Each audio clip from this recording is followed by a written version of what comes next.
Hey, good evening, everybody. Welcome back to the Six Rings King Show on a new night, Monday night now, baby. We're really excited actually to have Eric McLean on the show here, college football analyst, co-host of the Huddle. Coach, yes, all right. First touchdown of the year. Miami Hurricanes, yeah. You know the name already. It's Mercy. Ha ha.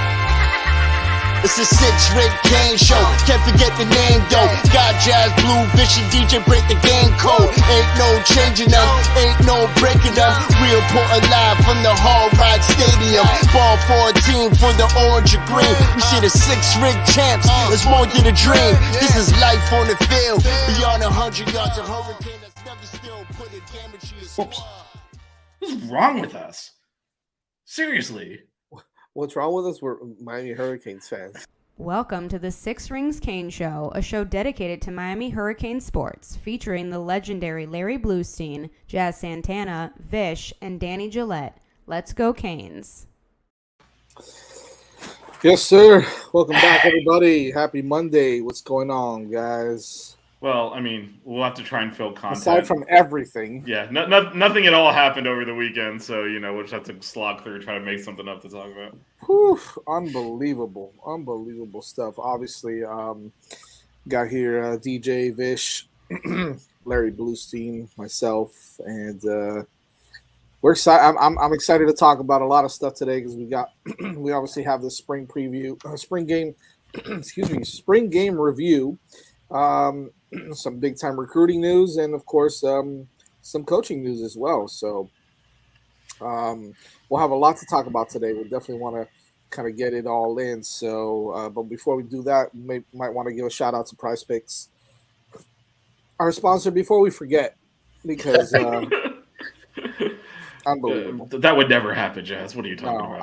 I don't do those kind of things, but you never know, Bomb. Oh boy, there it is, prizepicks.com. Make sure you log in. When you log in, sign up, put in the code word 5. You see right there scrolling on the bottom of the marquee. FIVE is the word. Gets you a initial match of up to $100 on your deposit. So if you deposit $100, Prize Picks will match you up to $100. So make sure you check them out. Go log on. It's real simple. You choose anywhere between 2 to 5 players. Pick the over under on their individual categories. Go win some money just like that. It's real simple. You can mix and match players from different leagues, different sports. You can do it all. It's you can even do Formula One, which is really cool. So make sure you go check them out. PrizePicks.com. Log in, put in the code 5, and they will match your initial deposit up to $100. That's code word 5, FIVE on PrizePicks.com. Check them out. Yeah, as I was mentioning, big weekend for the Miami Hurricanes football program. Mostly positives, some negatives, and some, we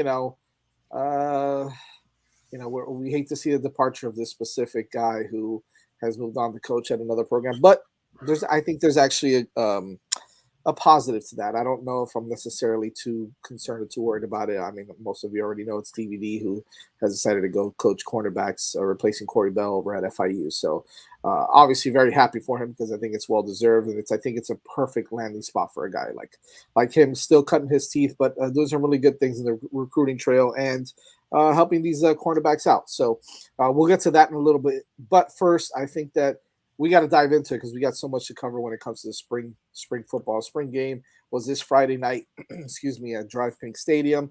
Myself, I'm sorry, guys. Myself and Larry Bluestein were at the game. I'm sure, Vish, you were able to see it on the ACC network. DJ, you were probably watching the Bruins, not watching that. No, I'm just kidding.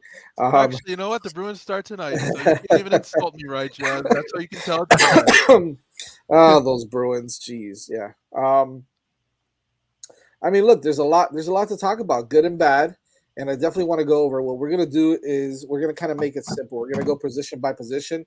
Let's really try to stay on each position. Because there's so many things to cover in each position that if we kind of get off track, forget about it. We'll be here till 12 o'clock tonight. So we'll kind of go position by position. I want to, you guys to give me maybe a player that you were impressed with, and someone that maybe you weren't so impressed with. I think that we can go one way or the other. It's completely up to you guys. I like what I saw from certain players on both sides of the football, and special teams. I think, as Blue has mentioned here plenty of times, is probably some of the best in the country with Andres Borregales and with Dylan Joyce as a punter. So not too concerned about that. So we really won't get into special teams there in that sense. But definitely want to talk about all the different positions and what we saw. Let's start off with, I think, the most important position on the field. And I think that, we really wanted to see some guys kind of see what they were developing on this, during practice and spring, what they tried to do in the offseason to get better. And obviously it's the quarterback position, right? We obviously had some injuries with TVD last year as well. So, how he looked, how Jakari looked, Emory Williams, right? Those are the guys that you really want to kind of touch on a little bit. I want to start off with you, Vish, on the quarterback position. And then I'll just kind of chime in on some stuff, but we'll kind of go around the horn on this. Is there one guy particularly that you want to kind of hone in on and talk about the most?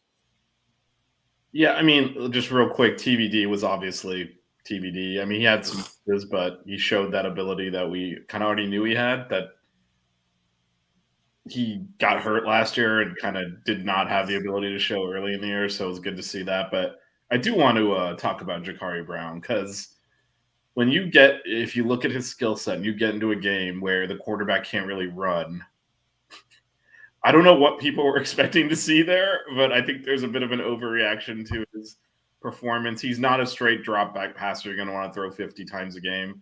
This game didn't allow him to run. There was no run threat from the quarterback, which, takes away the best part of his game.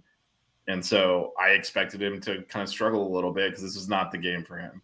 His big thing is playing through contact. And there's you put the no contact jersey on him and then tell him he can't run. It's not going to be a good game for him. So there's been a bit of an overreaction to his performance. I was not troubled by it at all. This is a live game situation. He's running on a lot of these plays, and it's a completely different game than the one we played. So I would say the quarterbacks, we got what we expected at TBD, and I guess I'm kind of swimming upstream a little bit, but I was not at all concerned with Jakari Brown. This isn't his game. When you're playing a no contact, just throw the ball into coverage game, which is what a lot of it was, then that's not a game suited to him. I'm going to kind of agree with you on that with regards to Jakari Brown. I think that, his game is to, make a read and then go, right? He typically wants to use his feet a little bit and not necessarily run, for 10, 15 yards, which he can do obviously easily. He might be one of the fastest guys on the team, but move outside the pocket and throw the ball that way. And to be quite honest with you, I think that's TVD's game as well. He looks good outside the pocket. He looks good, throwing on the run a little bit. So I don't know if I'm too concerned with the quarterback play at all, because a lot of people want to maybe kind of, knock a little bit TVD for, holding on to the ball too much and not really making his progressions. I do agree with that. I think that he was still married too much to Xavier Restrepo, even in the spring game. I think that he needs to do a better job of going through his progressions. So I still want to see more. I expect more out of TVD, and especially in an offense like this. He's going to have to go through his progressions, because guys are going to get open. He's going to have to find them. He can't just key in on his roommate every single time, although every single time he keys it in on him, the kid seems to make a play. But yeah, I'm not too concerned with Jakari Brown, but I will say this. I'm more impressed with what Emory Williams did than what Jakari Brown didn't do. Blue, I kind of want you to chime in on what you saw out of the quarterbacks. How do you feel about, all three of them, but specifically what I just mentioned as well with Jakari and Emory Williams? Yeah, still a huge gap. Van Dyke is just so far advanced on everybody. It's just, you got to keep your fingers crossed. I mean, and I'm not going to back off my feelings. If he goes down, Miami's not going to win. They're just not. They're just, you don't have, and I understand what Vish said about Jakari, but just my feeling is within a year, Emory will pass him by like a kid standing still. Emory's more suited for this offense. Strong arm. accurate arm, just what I told Frank 2 years ago. The kid gets it. Ja'Cory Brown, this is just not it. It just, I don't care if they're running or not. Just, this isn't his fit. Like last year, it wasn't Van Dyke's fit in that offense, whatever they ran. I don't think it was anybody's fit. But Yeah. my gut feeling is Van Dyke is your guy. He's going to move the team. I understand what you were saying about him hooking up a lot with somebody like Restrepo, but he also got Washington involved. And so that means he's going to hit his slots. Didn't have your starting tight ends in there.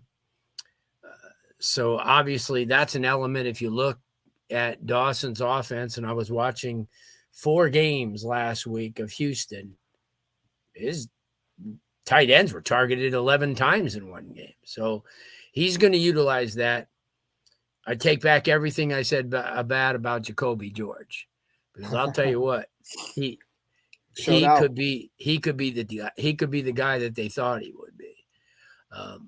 He gets open. He's catching the ball. He's running really good patterns. And they seem to make your offense go and your quarterbacks look a lot better. That was a beautiful pass right on he made it look real easier than it was. For the touchdown, he had basically no real estate when he caught the ball, and he was able to know the awareness. So I'm not so worried about what this offense is going to bring. I think Chaney's going to be a huge part of the game. He's just too strong. I watched him on plays where Parrish goes down because he's light in the butt. Chaney don't. Chaney keeps going.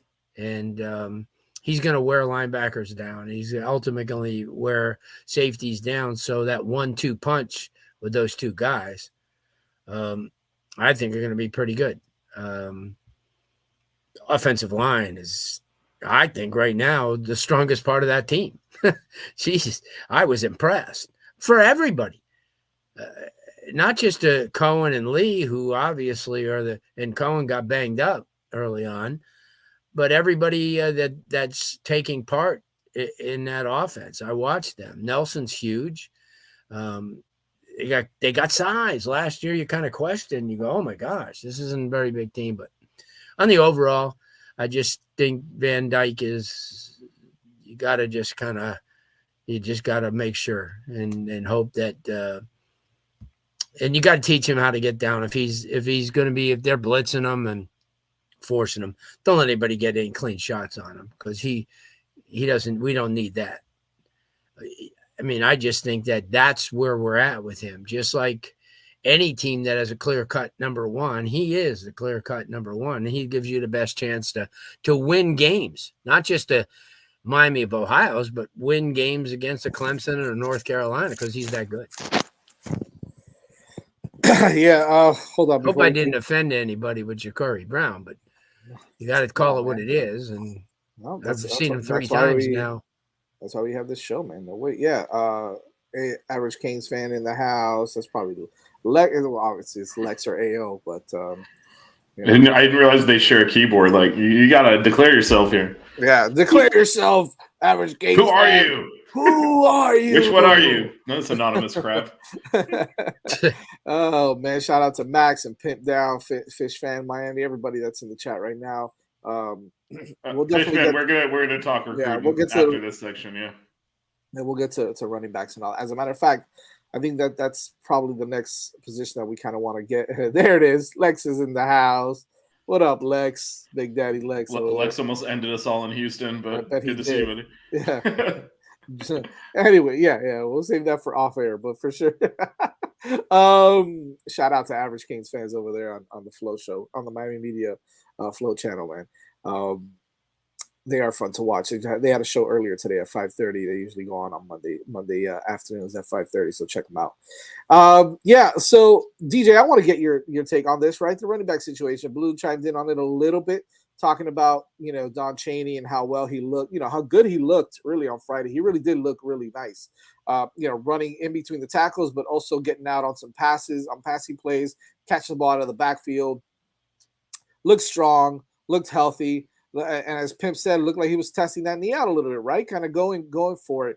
How do you like the play of the running backs all around? I think Parrish did his job, right? He got in, he got his couple snaps, he ran hard, and that's it. But I really like what I saw out of some of these other guys, Don Chaney and even Terrell Walden. What's your thought? What Jesus Christ? What are your thoughts on the running back position?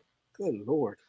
I thought last year at times we kind of became very one-dimensional, just relying on Henry Parrish and nobody else.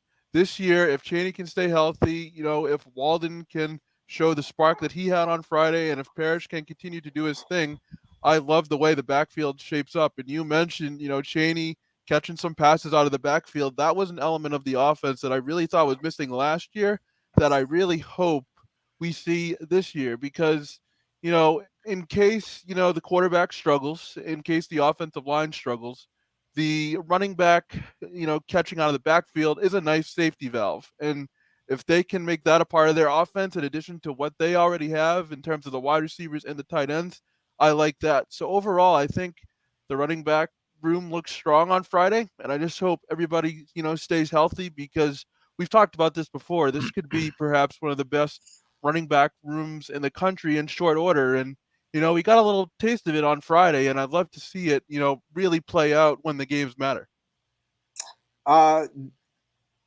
Vish, Don Chaney's running ability could really change the outcome of how this offense performs and how they, end up, just at the end of the year. They could potentially be a really, really dangerous offense if a guy like Don Chaney can get it going. Yeah, and I said this kind of before this spring game. He's our best running back pretty clearly, and the question's always going to be health with him. But if he was healthy, he would have been the starting running back last year. He's got more physical ability than anyone else in that backfield, and that's no knock on Parrish, who was very good last year. But this is another level, like you said, change the offense type of player, not just. Parrish is good, and he's also a good receiver, so he brings a lot to the table, and he picks up yardage. But Chaney can be a game changer, which it's been a while since we've had one at running back. Knighton was feast or famine. He changed games. Yeah, he did. Yeah, he did. and not look. Last year, obviously, the fumbles were like, oh my god. But I mean, he also made a ton of big plays for us, big runs, big catches. But he was very much feast or famine. I think Chaney has the ability to be like that consistent. The defense has to account for him, and that's something we haven't had for in a while. Because even with Knighton, it was kind of, it was hit or miss. And I think with Chaney, he's someone where, it's been a long time since the defense had to game plan around one of our running backs, and he could be that guy. I agree. John Kennedy writes here. What happens to the other running back? I think. I assume he's talking about Trevante Citizen. Yeah, so he had a minor setback in his He's rehab. huge. Yeah, he's a big kid. I know you saw him. You saw him, live in person. I don't think you're going to see much of Trevante Citizen this year. I think that they really want to take care of that knee. He had a little bit of a setback. He's still in one of those braces. So I don't know how much you're going to see, but that's another guy that you can't wait for him to get on the field. But you got guys like Mark Fletcher waiting. He's chomping at the bit, and I think he could be special. I think he might get some playing time. Chris Johnson, potentially the fastest guy on this team, right? He's another guy that could come in and do some stuff, even on special teams, kick returns, things like that as well. So I think you've got a really nice stable of backs there. I still think that the truth is that you've got two top backs, right, in Parrish and in Chaney, that are healthy, that are here. Citizen is injured, and then you've got the two freshmen. I still think that Miami goes in the transfer portal and picks up another running back, a veteran guy that's got a little bit of mileage, that can come in and, God forbid something happens to these guys, can come in and kind of play a little bit. I think they need to do that at this point. The running back position is so crazy sometimes. Look what happened to us last year.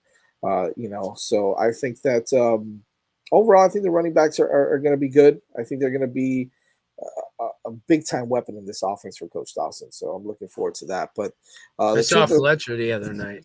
yeah, he's looks like he's ready to play already too. Oh yeah, he's and I got to give him props too. He was the one of the award winners for the best student athlete Oh, that's in awesome. Broward County, and That's awesome. had like a 4.1 GPA.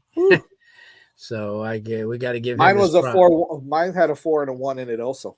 Yeah, right. Mine Same did here. too. Mine wasn't all that to write home about either. I don't So think I definitely props to combined, you. but yeah, you got to give him props. I mean, Definitely because he got props. it done on the football field. We know that. Yeah, there was a lot of recruits there the other night. Oh, Having a yeah, I good think there was time something and- like 200 recruits at the Yeah, swing game. it was good. I mean, that was a perfect place because at the soccer stadium, they have this area where I think, it's like, I think season ticket holders gather before the game and have, That's cool. some drink and some food. And that's where they had all the recruits. Saw Robert Humphrey and his son who just committed, Chris Wheatley Humphrey. Apparently Max just spoke to our newest running back commit, which we will talk about in a little bit after we finish spring football talk. So his dad was buzzing me all day about that, and he went back to South Broward. He's not at Dillard anymore. Right, South Broward, yeah. So that's a huge pickup. I think he's a little bit underrated, but he's a very talented running back. So we'll see. I kind of want to turn it over. Speaking of running backs, right? They need to be able to have holes open for them to block. I want to go first on this one for the offensive line because I think that there's, this is interesting because, I'm on the fence. I'm on the fence about the O-line play. I like what some of the guys did, and I really am a little bit concerned about some of the other guys, but I mean, not so much. Again, you got to take it with a grain of salt. It is spring football. Javion Cohen was not out there. I guess Blue, he got a little nicked up and ended up just making sure that he didn't get hurt. He didn't play. And as Cooper, same thing, right? I don't think they wanted to put him in a position to get hurt. So he didn't play either. So you had Seymour and you had Sangapolu start at the guard positions Friday night. But with all that being said, I was still excited to see what Jalen Rivers was going to do at left tackle. Matt Lee, what he was going to do at center. And, of course, Ray Mauigoa. I'm sorry. Wow, I just said Ray Mauigoa. You guys didn't say anything. Francis Mauigoa, the right tackle. Not to be I don't know why I said Ray anyways. But Francis Mauigoa. Ray Malaga, who used that's what I was probably thinking about. Oh, geez, it's been a long day for me, guys. I'm sorry. The right tackle, Francis Mauigoa. The true freshman out of IMG, obviously, ranked the number 1 offensive tackle in the country, comes in, starts, gets a starting nod right away. I don't know if to be concerned about. I didn't like Jalen Rivers' play. Especially in passing downs, right? Pass blocking, I think, was still a little bit of an issue. But again, it's interesting because you saw, you had at first you're complaining about TVD, he's holding on to the ball too long and he's not getting rid of the ball on time, and then you're like, well, that might be a good thing because that might be that he's getting the blocking up front that he can hold on to it long enough. But you also notice that on some of those plays, these guys are not tackling them, right? You saw Ruben Bain destroy everybody that he went up against. He went at Jalen. It didn't matter if it was Jalen Rivers or Bryant McKinney out there. I think Ruben Bain, don't care who it was. He was just unbelievable. Yeah. I was really impressed with him. Really impressed with Jaden Wayne's play.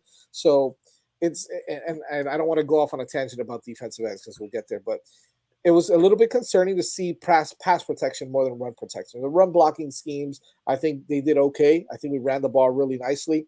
Some of the pass blocking schemes I think are still a little bit of a concern. I don't know what your take is. Blue, we'll start with you on the offensive line. I know that you like some things, and I did like some things, right? Again, I like the run blocking a little bit better than the pass blocking. But I think that once you plug in Cohen and plug in Cooper, you bring Matt McCoy back in the fold after being injured. You bring Zion Nelson back. You probably got to go get somebody in the transfer portal. As a matter of fact, no, you don't probably have to. You have to get someone in the transfer portal, I think. And I think you're going to see that as well.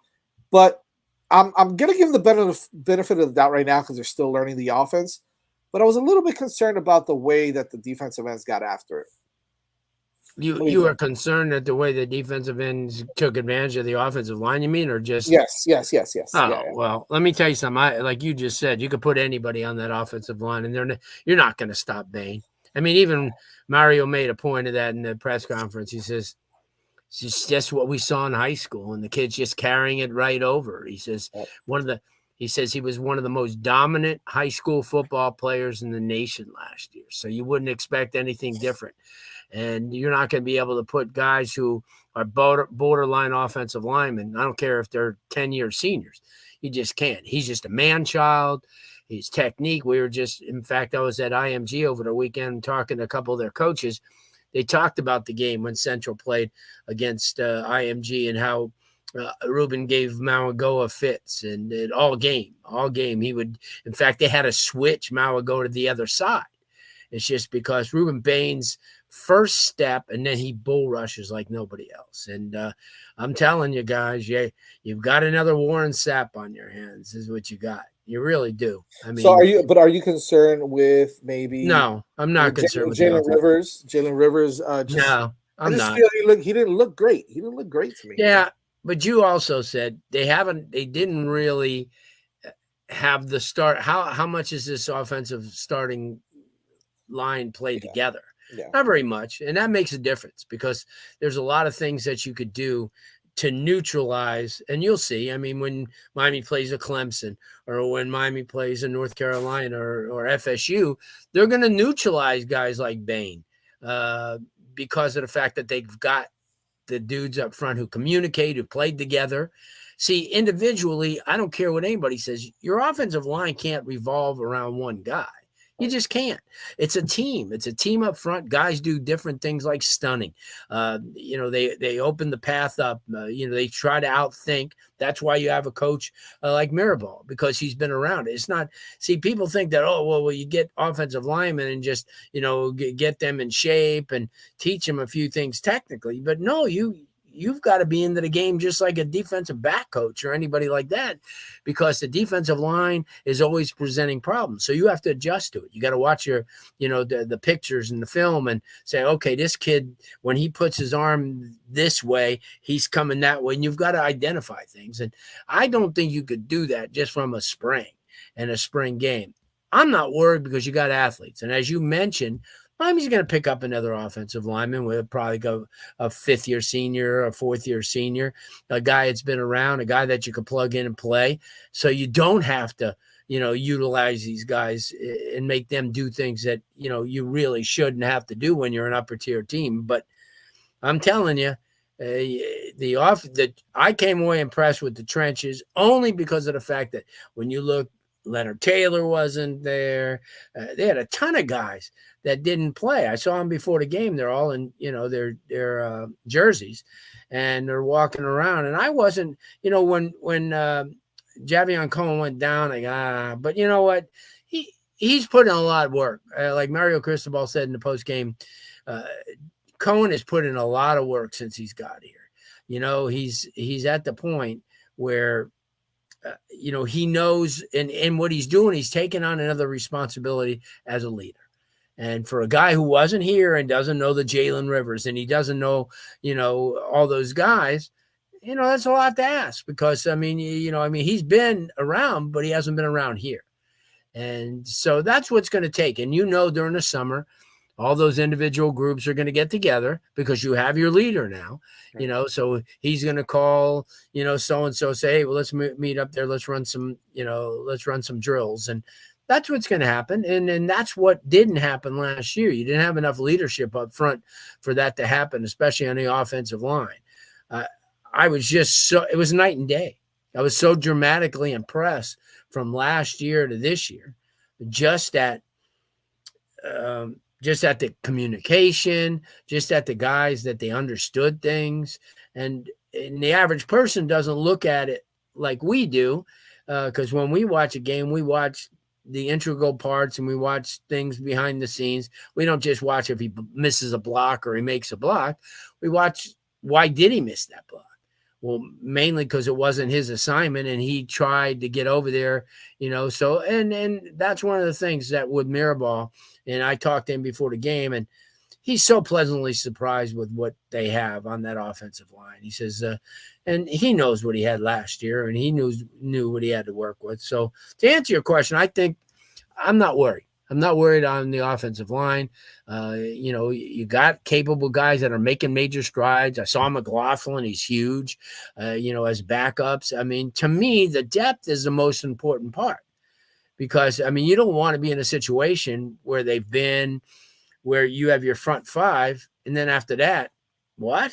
It's a high school kid or a terrible kid. Now it's not like that. It's getting to the point like you look at in Alabama. Even Florida State showed you last year. When they had two guys go down, they had enough talent to come back up. And that talent wasn't there the year before because they were portal kids. Right. And that's how important I think the portal is going to be, as you mentioned, Jazz, to Miami at the linebacker position, at the offensive line position, and maybe even bringing in another gifted running back who has a year left to, be there and it has been. I know a couple of guys that are in that position. So I'm not worried about the offensive line at all. I think we've gotten just 100% better than last year at this time. I agree. By the way, hold on, Vish, am I missing something here with Ian Coleman on the chat saying Emba and Horton will be awesome? Did I miss something? Did Jeffrey Emba commit to us from the transfer portal? I don't think so. I don't think so.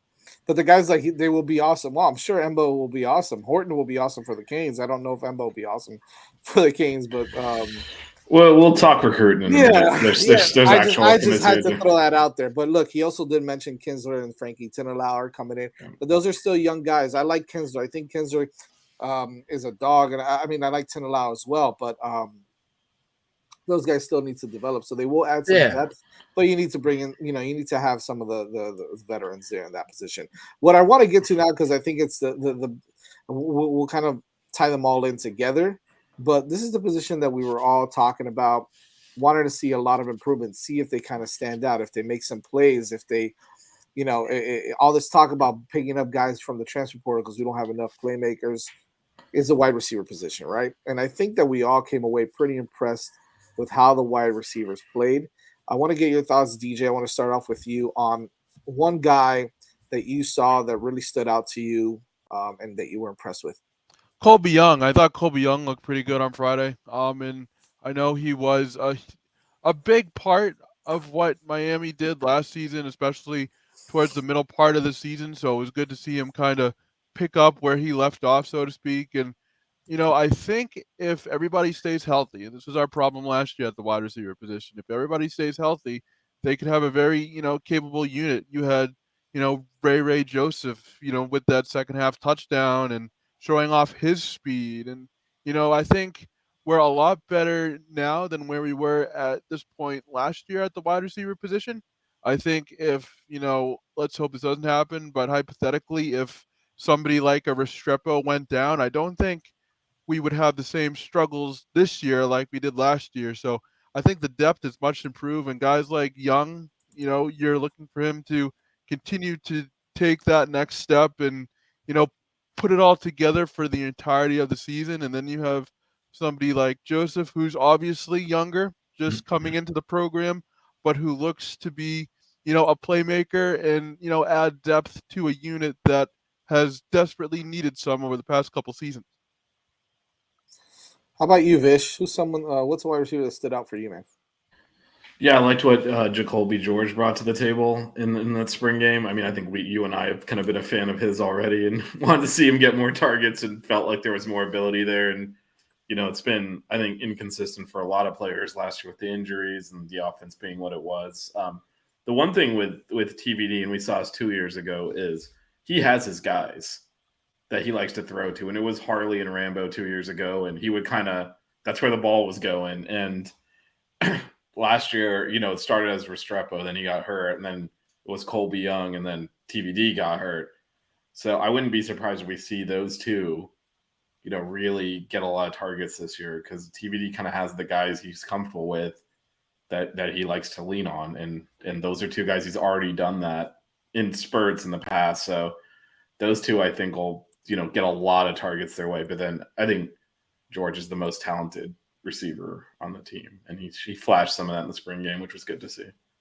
I'm gonna save one guy for Blue for him to talk about him and I'll go with someone else, Blue, because I think I know you want to go that route. So I'm gonna say Xavier Restrepo, right? He was out there diving for plays, which I want him to kind of take a step back, but he only knows one speed, and that's go hard no matter what it is. I just get scared sometimes, man. When he's diving everywhere, he's throwing himself on top. I mean, what I did see, which I did notice when I look back at the game, is he had a tendency to, once he caught the ball, get on the floor, dive, get on the floor quickly, right? Now I feel like he's trying to stay up and go upfield a little bit more, right? And I think that what's helping him, Blue, and I know that we talked about him maybe dropping some weight, but I think that weight and how strong he's gotten is helping him have more confidence and be able to kind of take some more hits and be a little more physical after the catch. And it's going to give him an opportunity to break some tackles and get some more yardage because he's not the fastest guy, but he might be the quickest. I think he's so shifty. The way that he runs his routes is crisp. It's really nice, man. I love the way he runs his routes. So I'm excited to see him. And he looked good. He looked the part. So I'm gonna go. Yeah.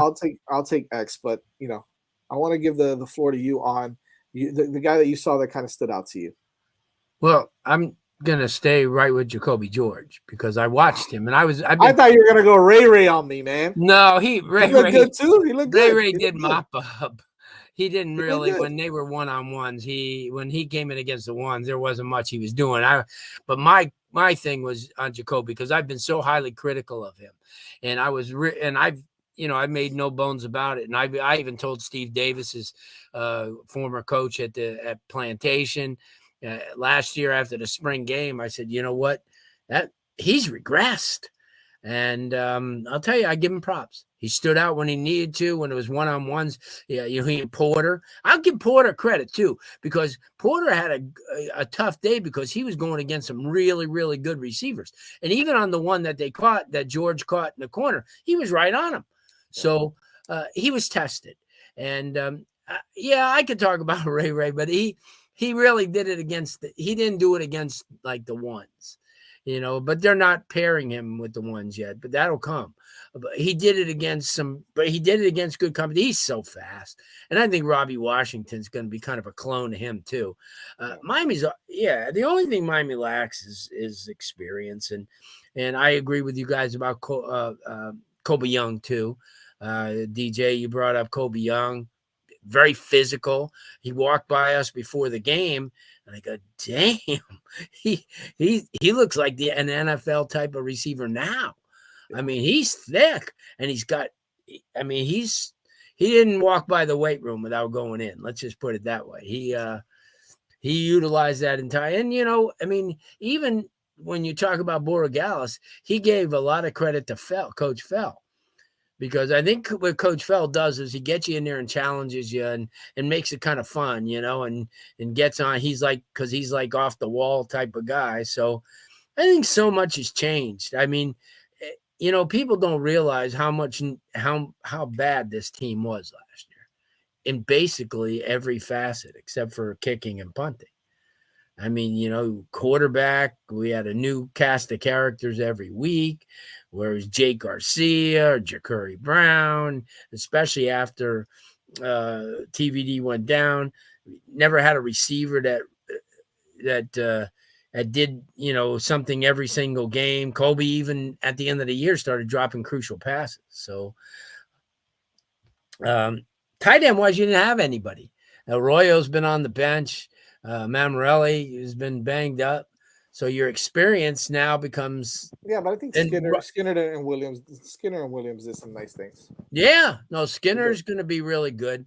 I'll tell you a guy too that I was. Let me just revert back real quick to the defensive side of the ball that I was critical, and I told you guys I think last week on the show or maybe the week before was the kid Moss. He may be skinny, but I'll tell you what, he's going to be a dude. I mean, I watched him in that game. He made some great plays. He puts himself in the position all the time to make plays. And I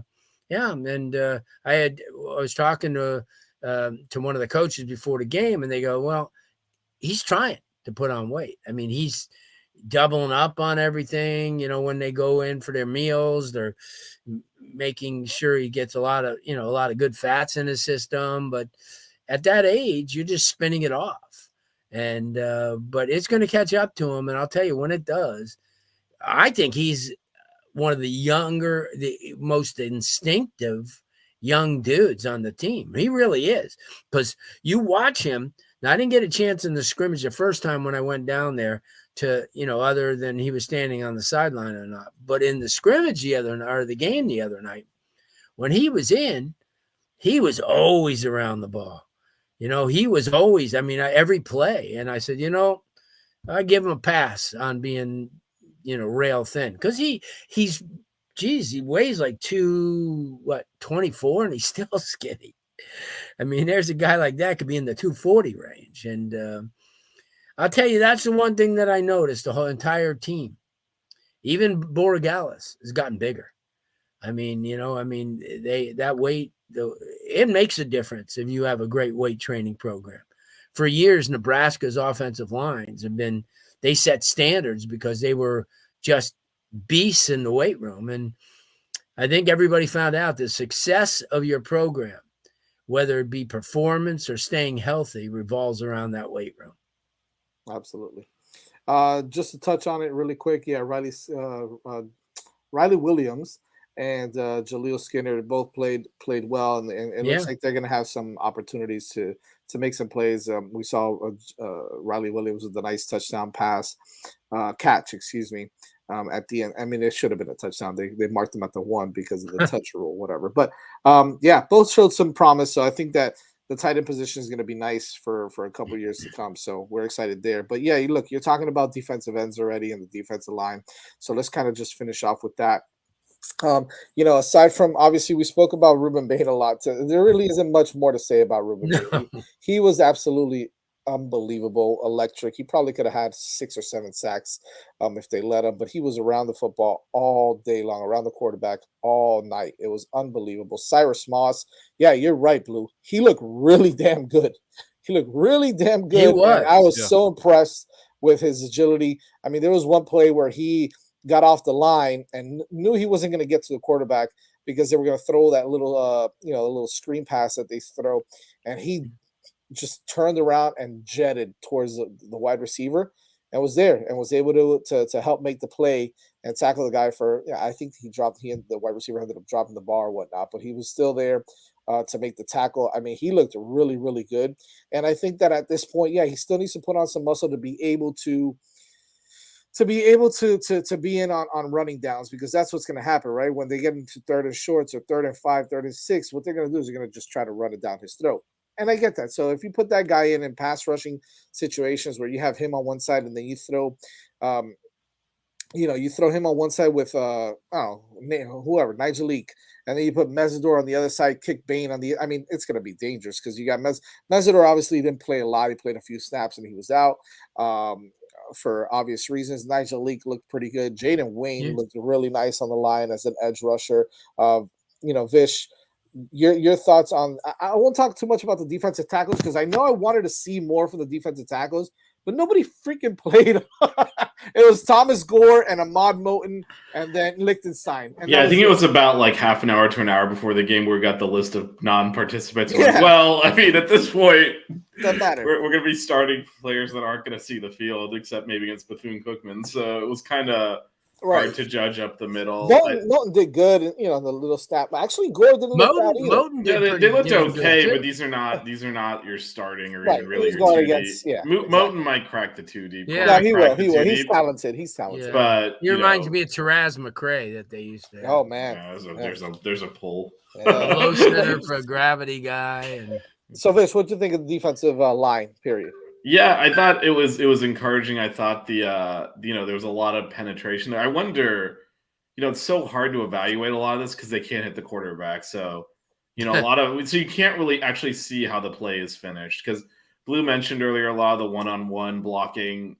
It's hard when you don't have a good chemistry there, and that's why the defensive line did get in the backfield a few times. But certainly a big part of offense today is moving your quarterback around, them avoiding pressure. I mean, if and having it being you're in the vicinity, just below the lay dead, it's hard to say, would they have finished those plays if they had to actually put the quarterback on the ground, right? And so it's kind of hard to evaluate, but I was happy with the pressure. There's also a couple of really good run stuffs there in short yardage, which we didn't see a lot of in the last few years. So there were some positives to take away there. But I again, you as you teed up the question to me, you kind of gave it away a little bit. There were so many absences; it's really hard to get much of a read on it. Like when we start getting to the second team defense, it's like, all right, it's a scout team stuff here. So, but they performed reasonably well. No concerns, right? DJ, we're gonna move over to linebackers because linebackers is an interesting one for me. Again, didn't have a lot of guys playing there either, but I will tell you one thing. Okay, we have ourselves a Mike linebacker, ladies and gentlemen, and he's probably going to get 100 tackles this year.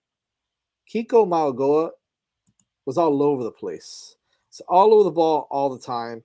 Was able to get in on that one play in the first quarter where he blew up the run and just stuffed. I think it was Henry Parrish on that dive play or whatever it is that we're going to call. He looks like the real deal. Talk to me a little bit about what you saw with the linebacker play. Again, we didn't see West too much, right? You saw him a little bit, and then they popped him out, but we did see a lot of Kiko Mauigoa. And we saw some of the other linebackers. Look, Corey Flagg didn't even play. Keontre played, and he played well. He did all right. And then you saw some other cats out there that, you saw 17-year center, 17th year senior Ryan Ragone. Ryan Ragone was out there. I mean, at this point, I don't know. He's got to be like 43 years old. But anyways, talk to me about the linebacker position. What you noticed, if anything, that kind of surprised you or made you feel okay about that position?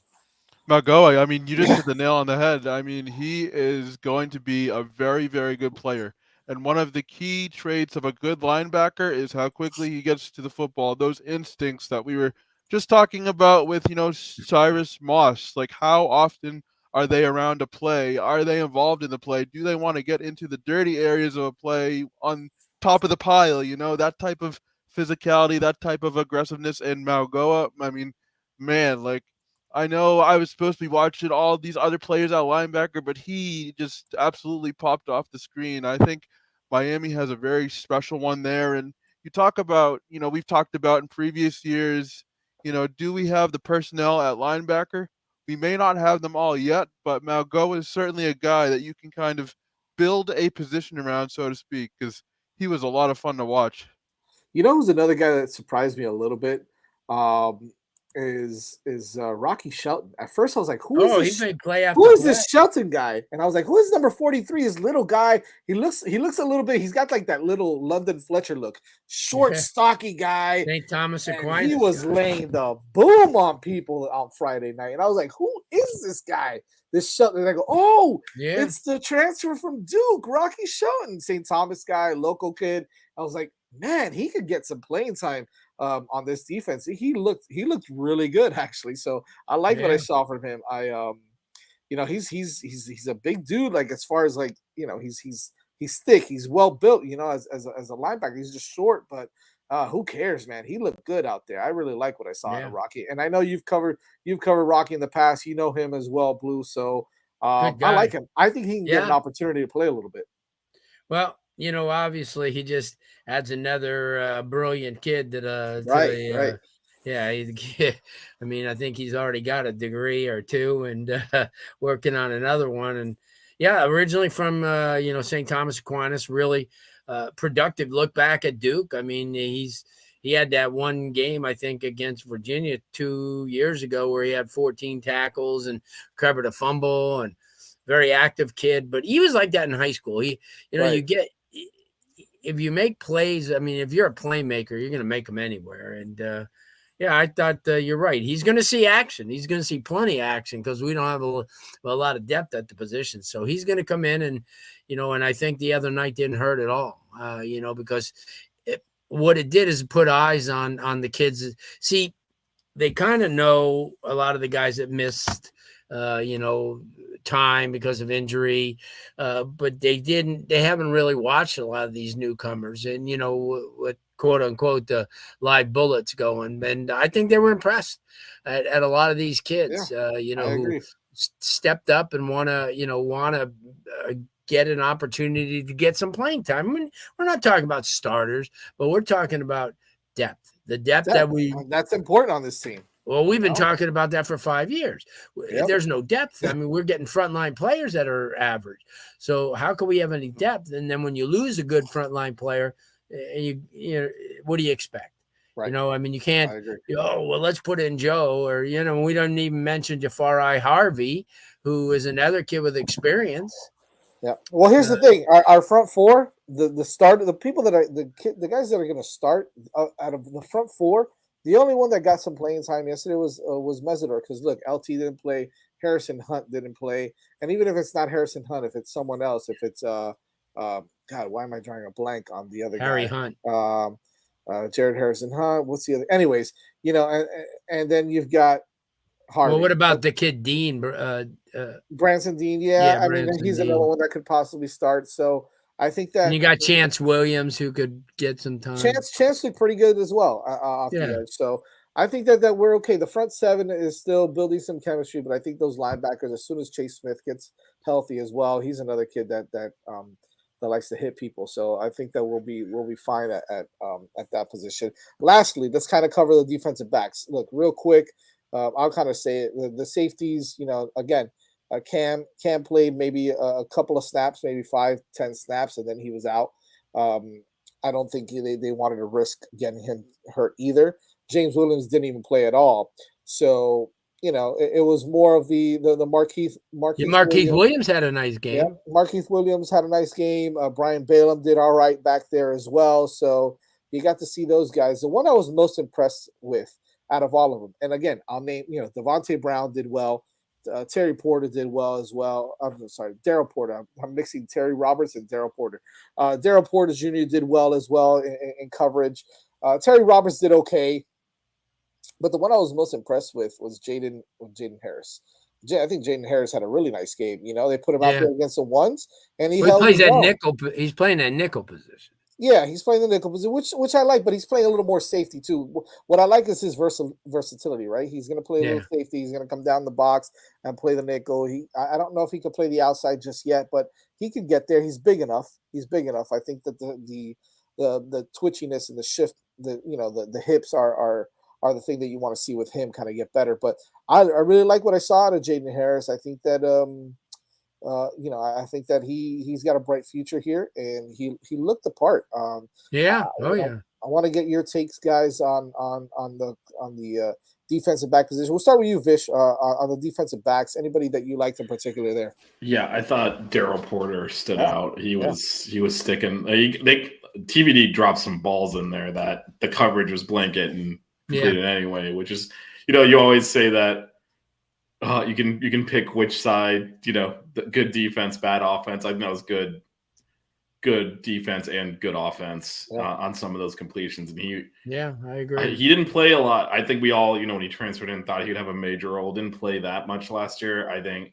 he's definitely making a case for starting and being probably our best corner. Just obviously it's off of the one game, so let's not overreact. But he looked like a different player than the one we saw last year. That really impressed me.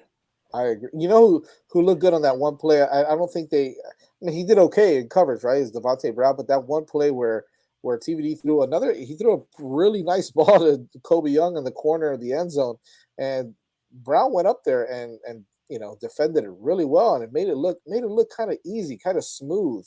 He's a veteran guy, Blue. He's been around for a while. He's got his brother coming in. His brother could steal his spot if he doesn't watch out. That's how good Damari Brown is. Who's going to be coming in the fall? But did you like the play of Devontae Brown this weekend? Yeah, no doubt. I mean, physical guy. Yeah. Like you said, it makes a difference when you have 27 college games under your belt. For sure. It makes a difference. But I 100%, a billion percent agree with Vish, because I mean, you don't realize it took perfect throws. He had that much, he had that good at coverage, and he read plays, and I think he had 2 pass breakups at the beginning. It'll all come together. I mean, I'm really, like I said, to a couple of people who were at the game, I can't wait that they start taking the reps off of the young guys, like the Caleb Spencers and then the Graves and then Robert Stafford and guys like that. I can't wait to see Robert Stafford here. Oh, huh? Yeah. I can't wait to see Robert Stafford here. Yeah, well, because he's extremely athletic, and I thought Corey Couch has his moments, sometimes not great moments, but he's still playing. I think he's still getting used to a position that he really never played before. So, in that position, he would be on that quote unquote nickel position, I guess. Right, it's like the star or whatever they call it now. Yeah, whatever it is. A lot of star. And before we get going, before we finish it off, I feel like what does Anthony say here? I'm sorry. Let's get to the Jazz. It feels like I was ahead of most of the fan base and some of the people who cover my recruiting about Judd Anderson. So I'm kind of happy about his commitment. Yeah. So okay. So I know Jack Allison all over again. We spoke about Judd Anderson. He's taller than Jack Allison, though, right? He's 6'7". Jack was 6'5" or 6'4". Which is funny because I got a story for you guys that we're gonna save for next week, Blue, because I hope to have our big time guest next Monday. Okay. We won't talk about it yet. We'll kind of Whole Foods Harry, they call him. Yeah, Whole Foods. Listen, he's got a funny story. I've got a funny story about him, and I might let him talk about it. Put it that way. I might let him talk about Judd Anderson. But anyways. I definitely gonna get him talking about Green Day. That's for damn. Oh yeah, that'll be fun. What up, Hoodie Girl? Melissa's in the house. Big shout out to Melissa. If you want to hear some good basketball content, I gotta say, perfect timing. We can plug. You see that? There's been a ton of. First of all, Isaiah Wong announced he was going pro today. Yeah. Which sucks for us, but great for him. Yeah. Well deserved. Yeah. We're gonna. And then 3 over the weekend and into today, Canes women landed 3 big-time recruits, 2 in the portal and 1 of the top players in the country for 2024. Nice. What's her name? Annie Davis? Yeah, yep. So we're gonna be talking about that Wednesday at 6, Melissa and I. So if you're into hoops, keep it locked for that. That's gonna be a good one. Now we just need the men to get some of them in. You guys will talk about that. Yeah. Don't tread on our territory. Whatever. We got this. Whatever. We got this. Transfer portal, a little transfer portal talk. We're really recruiting. Look, we had 3 recruits commit this past weekend. Okay, 2 guys that aren't as well known, but really, if you look at the tape, they are really good. Strong ties to the Louisiana area. One, obviously, we've got a lot of Louisiana coaches on staff, so I think this is a guy that those 2, and I'm talking about Lance Guidry and Shannon Dawson, have probably seen a lot of. And I'm talking about cornerback Dylan Day out of Baton Rouge, Louisiana. He's a 3-star prospect now. Guaranteed he's going to be a 4-star by the end of this recruiting cycle, because you're going to see a lot of people jump on him now. A little bit on the smaller end as far as height-wise, but really strong physical cornerback. Nice hips, quick guy. I think that he's the type of guy that that Miami likes. And I know that they like big guys and big, strong guys, but sometimes you can't coach that talent. You can't coach. And look, he plays in an area. It's Baton Rouge, Louisiana. There's no, these aren't slouches that he's playing against over in Louisiana. I mean, it's a good football area over there, and I think that that's a nice pickup for him. I don't know. Maybe not, but it doesn't really matter. He's committed to Miami now, so I don't know if that's going to happen or not, even if he do offer. And if they do, well, it is what it is. But recruiting Louisiana as long as he's got Dawson here. Hey, yeah, I agree. He's got great bloodlines because of the fact that he played at Southern Lab, which has put out a lot of really, really good talent. I mean, and he's not smallish. He's 6'1", 180. So he's. Yeah, it's really not that small. It's really not that small. No, he's not. I watched his film, the other day, and listen, people don't realize he plays at a high level of competition. People don't realize, but the state of Louisiana is pretty damn good, Very good. good. And Southern Lab always plays at some of the tough, like John Curtis and some of those big time schools. So I like him, and I like what I watch. He's a physical guy too. Right. That's what I like. That's what I like is physicality for sure.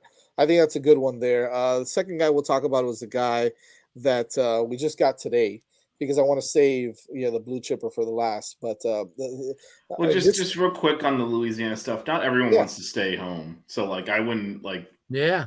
Maybe not. Maybe wants to get out of Baton Rouge. It's different when you're from there. Right, but we've got ties down. And he is from right there. Right. Too. It's a little bit different though when like that's the school you've been around. Sometimes you're like, yeah, I always want to go. Sometimes you're like, I want to get out of here. Right. I've been here my whole life.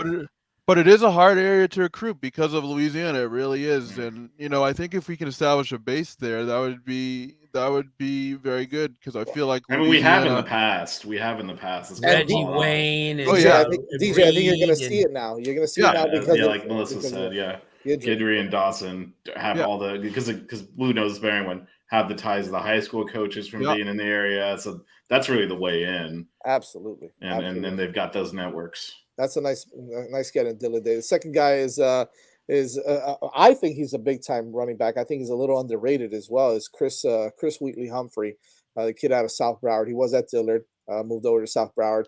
Nice. I think he's a big time running back. I think he can come in and then in a couple of years, be a guy that's going to come in and be really productive here at the University of Miami. Blue, I want to get your take on CWH real quick there, man. Yeah. How do you feel about him as a running back? I've watched him the last 2 years. He was at South Broward, then he went to Dillard, and then when everything caved in, he went back. Quick, covered his dad, Robert Humphrey at South Broward as well. And the thing is he really didn't. He was a youth football phenom, and then he came to high school and he kind of got buried at South Broward. But he's quick. He doesn't go down on the first hit. He's got great vision, a little sleek right now, a little maybe Knighton type as far as his build. He's got a burst. He's going to put on, he's like, I'd say he's 180 now, but I think he'd get into the 190, 195 range. And you could have a guy, he's almost 6 foot. He's a tall kid. Okay. So, I like him a lot. I watched him last year, I think, in 2 games, and I think the one game he had 9 carries for 205 yards. So, he could separate pretty quickly, and I think he's a great get. Family, huge family down here in South Florida, very athletic family. And it's fresh, by the way, Blue, is Fresh saying that he's 210 now? I don't think he's 210. No, Chris Wheatley. He's not 210. He's pretty thin. I just saw him last week. I agree with Melissa. I think he will have a 4-star by the end of the year as well. And I also agree with JAA, right? How is Chris Wheatley a 3-star? Watch his huddle highlights. He's incredible. Absolutely. I agree with you as well. This is why sometimes these, and it's not a knock. They do a great job and they work hard. DJ, and actually, GJ, I want you to chime in on this, right? Because I think you're chomping at the bit about it. But I think the ranking systems and the stars is, sometimes could be a crock of crap. Yeah, 100%. But and I do think there are some analysts that do a really good job and actually go out and watch. Absolutely. Others, I think they just go by the offer sheet, and unfortunately, I feel like that's what gets dominated in the recruiting industry as opposed to people who actually watch the kids. But, I think I don't know what to make of how the recruiting system works because I realize it's impossible to watch, thousands and thousands of kids, but I do think there needs to be a better base to it than what, we see already and what we see in terms of rankings. Because if a kid gets offered by Ohio State and Alabama, he immediately gets another star. So, and people will say that's not true. Well, I think that's a lot of crap because we see it all the time, quite frankly. So we also see them drop stars when they get offered by other schools. So, I mean, I understand. Jaden, like the kid Wayne, he went from a 5 to a 4-star. Drives me crazy.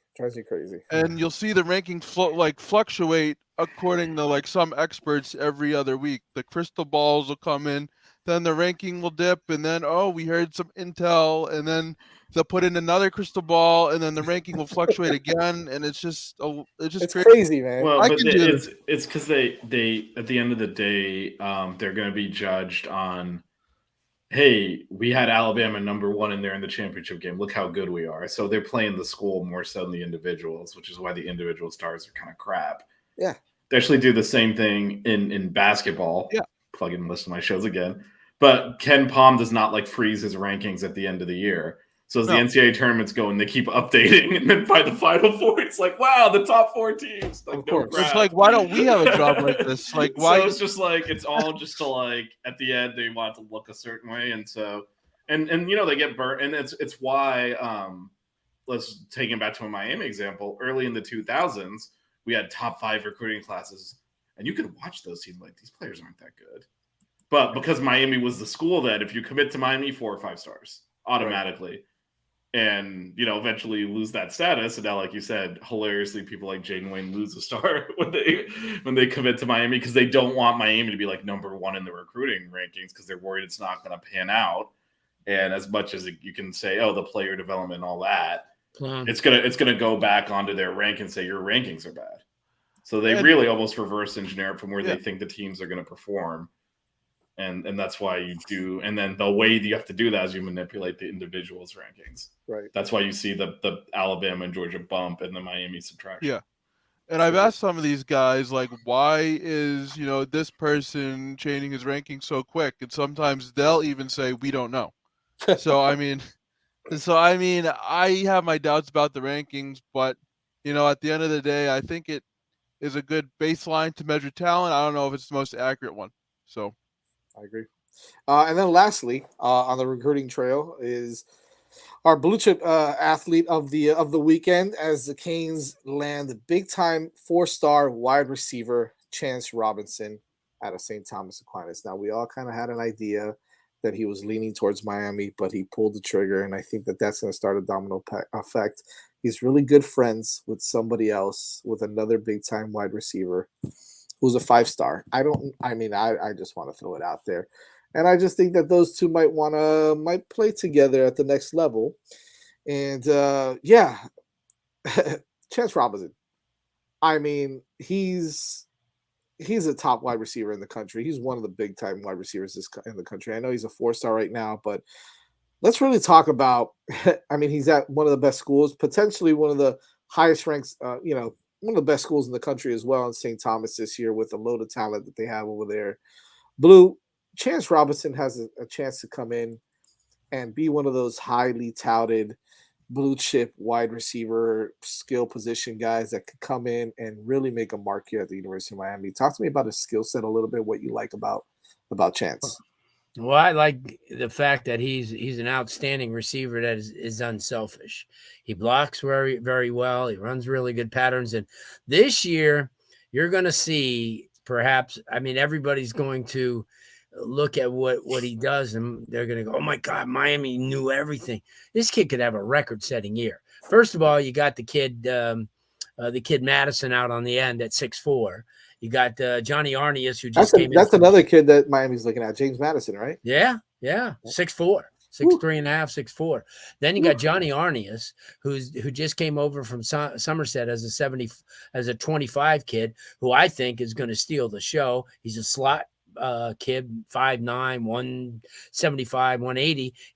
And he can take the top off the defense, which is going to kind of help those guys so they can throw more underneath. They just got a tight end in there as well, a 3-4 star type of tight end that is going to play. And the thing that is really, and even though they have a quarterback in Endorf who's going to be inexperienced, he got the best running game in the country, bar none, not even close, with Stacey Gage and Lyles. I mean, I don't think you've got 2 backs in the nation that are even close to what these guys are going to be. So that all opens it up for a guy like Chance Washington because of the fact that you can't cover everybody. You can't cover what if all of a sudden you're going one-on-one or doubling on Chance Robinson, and all of a sudden Madison kills you or Arnius kills you, and then you got your backs out of the backfield who can murder you. So that's going to play into his favor, and people are going to go, my God, look at the numbers that Chance put up, and that's why. And he's a lethal kid on his own, but you get a little contribution from the rest of those guys that I mentioned, and. Right. And they keep saying, well, the quarterback play. No, the kid Endorf can throw the ball, and he's very intelligent. So all he has to do is manage that team. Right. You know, it's like driving a Lamborghini. Okay, you know, you don't have to make it do things it doesn't have to do. I mean, it's going to do its own. And that's when you have a running game that's going to back up the linebackers, because not only can they run from line of scrimmage, but they can go out of the backfield. And what are you going to do when a guy like Stacey Gage, who runs like a 4.46, gets in the backfield on a linebacker? You know what? The linebacker is just going to watch his number get smaller and smaller as it gets towards the end zone. So to answer your question, I think Chance is going to have just an outstanding year. He's got great hands. He does all of that. You see, all these people are focused in on these guys. Oh, he's going to catch and he's going to get into the. But it's like what's his name that went to Ohio State from Heritage? Brandon Ennis. He was great for a number of reasons because he just didn't catch the ball. Kept line up at 5 positions. He blocked. And that's what makes a complete receiver. And he gets more respect from his teammates and his coaches than he does from these recruiting services who may see him once or twice. Because outside, listen, you're not going to go see St. Thomas play unless they're going to be playing one of those marquee games. And they only play 2 or 3 a year. So you're missing out on all those Boyd Anderson games and all those games like that where these kids are other kids are lighting it up as well. So – But to answer your question in a long-winded way, I think he's going to be he's a huge get, and already a showpiece for that 2024 class. I agree. And I think that's just one of the dominoes that's about to drop. I know there's a lot of players out there right now. You know, T.A. Cunningham is another kid that's been crystal ball to us. Ricky Knight is another big-time prospect. Nice. You know, there's a lot of players out there right now. Steam is picking up with a kid like Justin Scott. David Stone is still looking really good. He'd be the get of the gets. I'll tell you that. I love that. Let me tell you, and speaking of running back, Stacey Gage is someone Miami is still recruiting hard too. So I mean, I know that he might be going somewhere else, but maybe not. You never know. You never know. And if you pull a kid like a Jared Gibson or a Stacey Gage, I mean, you're talking about some elite talent, and that's exactly what Miami needs to do to get back to where they need to be. So I'm excited about that. I'm excited about the offensive line, what they're doing there as well. Juan Minaya is a nice prospect out of New York that a lot of people don't really know about. I know we've spoken about Brandon Baker, another defensive line prospect, a 5-star kid, Colin Simmons. Who is a big-time prospect that's really looking hard at Miami as well. So there's a lot of movement out there in the world of recruiting. Transfer portal news, it's everywhere. You've got Bear Alexander entered the transfer portal. Ryan Davis entered the transfer portal. You got the kid Jeffrey Emba from Auburn that entered the transfer portal. You got another big-time defensive tackle from Minnesota. I can't remember his name now. You got a lot of players out there as the transfer portal just opened up again on Saturday. And it's a short window. You're probably going to see some movement from Miami as well. So don't be surprised if you see some guys leave the program as well. But I think Miami's going to do some damage in this transfer portal window. And it's going to be exciting. So stay tuned for that. We'll definitely have a little Khalil Brantley obviously announced it earlier. He's officially in the portal now. Right. So some of the, because they missed the earlier window, like you said, reopened now. So some of them had announced and they're just officially going in now. That's right. Make sure you keep it locked here for next Monday's show. It's going to be. And Melissa, we'll do that. That is when both the men's and women's team make the Final Four. Yeah, it's set up because it was Dallas and Houston this year, but the women can't push up short. So it's going to get the airline miles next year. Jesus. Should we talk about DVD or? Fill that roster. Oh, yeah. Really quick. DVD, if you don't know already, DVD has left to become the defensive backs coach at FIU. Wish him nothing but the best. I think it's a great move. It's a great move for Miami also because he didn't end up going to Florida or Florida State or one of these big Power 5 conferences where he could really do some damage in recruiting. He's going to get some nice prospects there. He's going to be able to develop guys. And to be honest with you, I think I see him back in Miami in no time. Well, this is good for him to work on his coaching, which is something he needs to do. I am not. I love the basketball show, but listen, the men need to get some players first before we can talk about the Final Four again. For the love of God, come on! You know how hard it is to do that. I hope we do it again, but whatever. Anyways, what are you talking about? Elite 8, Final Four, natural progression, man. True. Next thing. But yeah, I think DVD needs to work on his on-field coaching, right? He's been in he's been, as an analyst, so it's a good step for him to hone some gaps in his game. And I know what people are worried about the recruiting. Look, Mario, we paid him a ton of money because his biggest skill, he's an elite recruiter. If Melissa's like sidetrack, man, not only do you like mess up the basketball shows, or you're doing to this show too now, but like if Mario cannot recruit without DVD, the program's. I mean, this is I mean, come on, people, calm down. That's like, ridiculous, I mean, the freak out of like, oh my god, we're not going to recruit. Like, if Mario ridiculous. cannot recruit, we're screwed. Like, what? We paid him $10 million to come here and recruit. What are we talking about?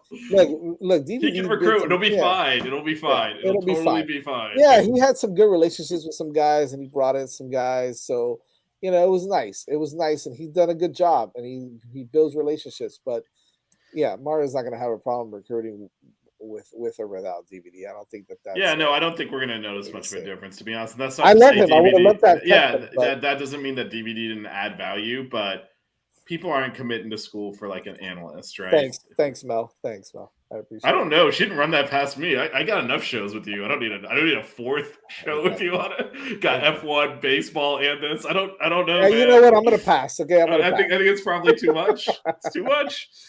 Oh man. Yeah. So we wish him well, and chances are. Yeah. No. I mean, if that's We the might other see him thing. again. Like the idea that, and I saw some people like, man, Mario should have done like. If we wanted him to be the on-field defensive backs coach, he would be the on-field defensive backs coach. Yeah. And if we want him to be next year, he will be the on-field defensive backs coach. That's This correct. is not like I think he strategically positions himself at FIU It's a good move. It's a good move. to close that gap in his resume, which is the on-field coaching part. Right. And then to close that gap, and then he can always, and he's still living locally, so it's easy to come back. I think that's why. You mentioned not going to FSU or UF. That's why he's going to come back here. It's a good move. Make sure you keep it locked for next Monday's show. It's going to be a really, really good one. We got a special guest coming on. We're talking about a big-time special guest. We're talking about a national champion, Heisman Trophy winning, big guest. You could have just said the name at that point. I'm not going to say the name. But just in case you don't come. There's only one. No. Well, I guess technically the other one has a ring from Brighton the Pine. So so there's two. Okay, so no, and it could be from another program. Who knows? I didn't name that it was going to be a King. Yes. Okay, so welcome Archie Griffin to the show. Yeah, you talk about pulling something out. Yeah, right? But he does tend to frequent my Whole Foods around here. So if that doesn't give it away, I don't know what does. But I could probably get Eric Crouch to come on if you No, guys. no, use your Nebraska connections here. Yeah, I mean, we can. If he wants to come on, we're going to talk about one game only from his entire career. Eric Crouch is bonito. All right. No, he can come on if he wants to talk about the Rose Bowl. We can spend some time on that. Yeah, sure. Sure. Just let him know that's the only topic we're covering. That's it. And the John Vilma hit too. That's it.